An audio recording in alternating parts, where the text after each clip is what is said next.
Interpretation. Interpretation का क्या meaning होता है? It is the process of finding out the meaning of the words used in a statute according to the intention of the legislature. Interpretation वह process है जिसके द्वारा किसी भी स्टैट्यूट में, किसी भी कानून में यूज़ किए जाने वाले वर्ड्स का मीनिंग पता लगाया जाता है, और यह मीनिंग उस स्टैट्यूट को बनाने वाले लेजिस्लेचर की इंटेंशन के अकॉर्डिंग पता लगाया जाता है। मतलब उस लेजिस्लेचर की क्या इंटेंशन थी, क्या मंशा थी, वह उस वर्ड को क्या मीनिंग देना चाहते थे। एक एग्जांपल से समझते हैं।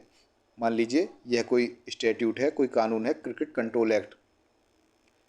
इस कानून में कोई वर्ड है अवॉर्ड। यह वर्ड एम्बिगुअस वर्ड है, मतलब इसके एक से ज़्यादा मीनिंग है। एक तो इसका मीनिंग हो सकता है कोर्ट द्वारा दिया गया डिसीजन भी अवॉर्ड कहलाता है, और दूसरा मीनिंग है किसी भी जगह जीता हुआ प्राइज़, जीता हुआ पुरस्कार भी अवॉर्ड कहलाता है।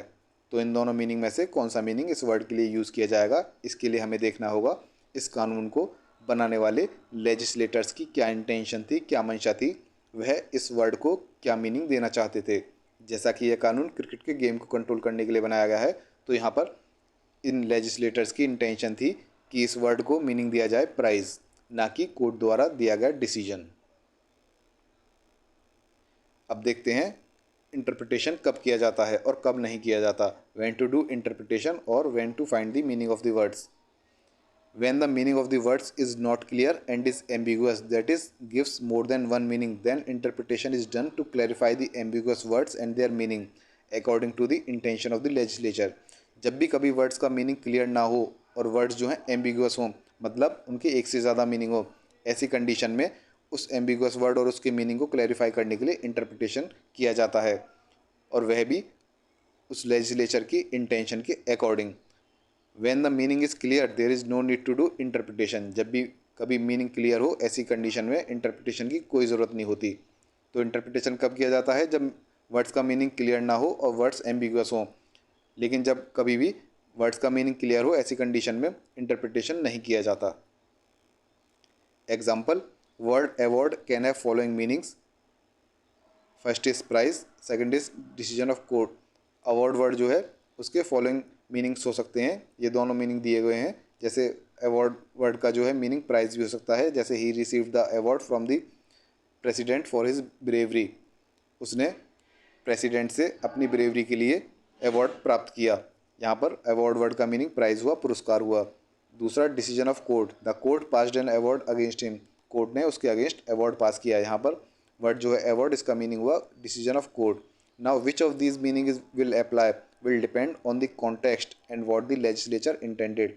अब इन दोनों में से कौन सा मीनिंग इस वर्ड अवार्ड के लिए यूज़ किया जाएगा, यह डिपेंड करेगा कॉन्टेक्स्ट पे और लेजिस्लेचर की इंटेंशन पे। अब देख लेते हैं। केस लॉ लिखने हो तो आप लिख सकते हैं। पहला case, Pandian chemicals limited versus CIT. इस केस में कोर्ट ने कहा था when the words are clear and not ambiguous there is no scope for interpretation.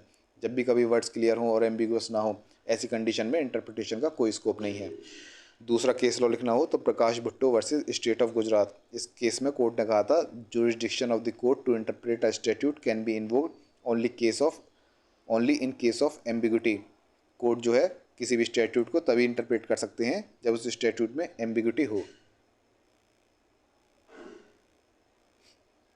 अब देखते हैं इंटरप्रिटेशन की ज़रूरत क्यों होती है, नीड फॉर इंटरप्रिटेशन और टूल्स फॉर इंटरप्रिटेशन। इंटरप्रिटेशन को करने के लिए क्या क्या टूल्स इस्तेमाल होते हैं। पहले देखते हैं नीड।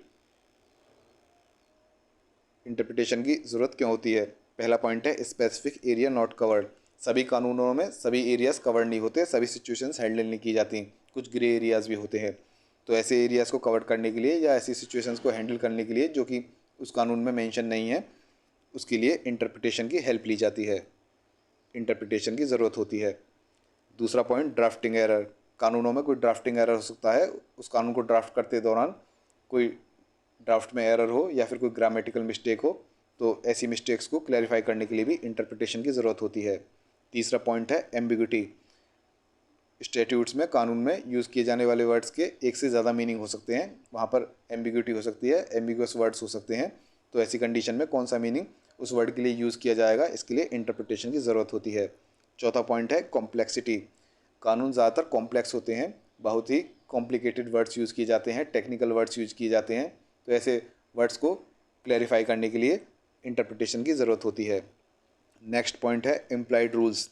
कुछ रूल्स ऐसे होते हैं जो कि डायरेक्टली कानून में लिखे हुए नहीं होते, लेकिन उनका एग्जिस्टेंस उस कानून में माना जाता है। ऐसे रूल्स इम्प्लाइड रूल्स कहलाते हैं।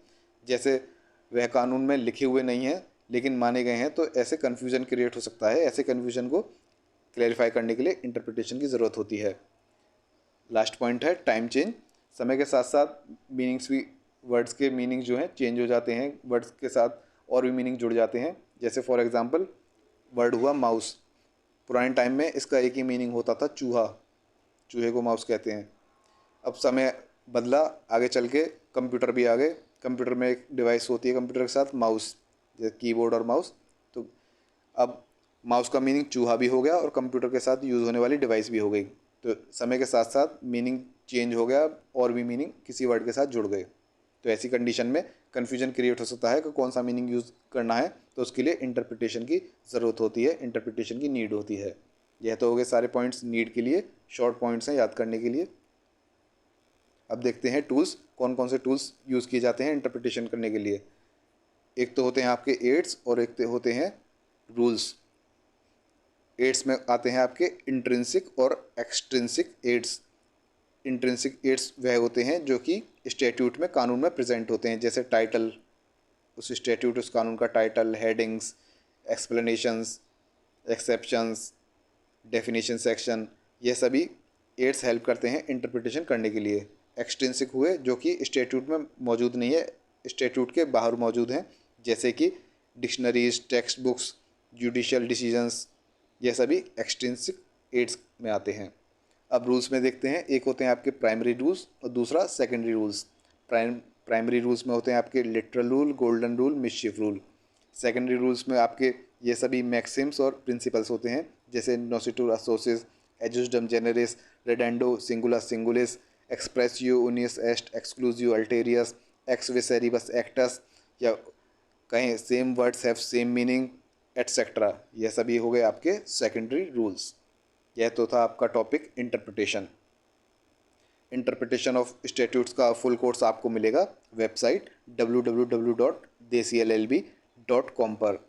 फुल कोर्स में आपको इंटरप्रिटेशन ऑफ स्टैट्यूट्स के सभी टॉपिक्स की वीडियोस मिलेंगी और फुल सब्जेक्ट के नोट्स की PDF फाइल मिलेगी।